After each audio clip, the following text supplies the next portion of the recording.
Le peuple de France, c'est quoi? Justement, en reprenant la définition de De Gaulle, il y a quand même un peuple, ce qui fait, il y a quand même...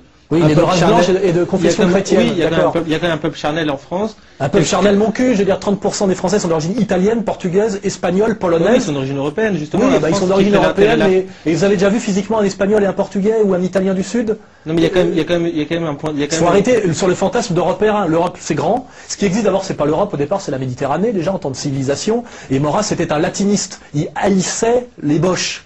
Alors excusez-moi, c'est que... maurassien, donc non, mais d'accord, mais je veux dire, le problème c'est que ces concepts-là sont très creux. Vous parlez d'Europe, c'est quoi l'Europe?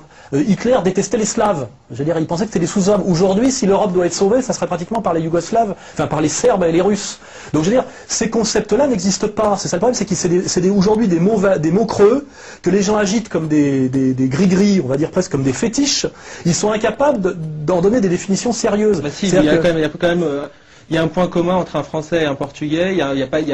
Ce point commun n'existe pas entre un Français et un Gabonais. Ouais, parce que entre un Français et un Kabyle, il y a plus de points communs raciaux qu'entre un Français et un Portugais. Mais c'est pas une question que de ratio, c'est une question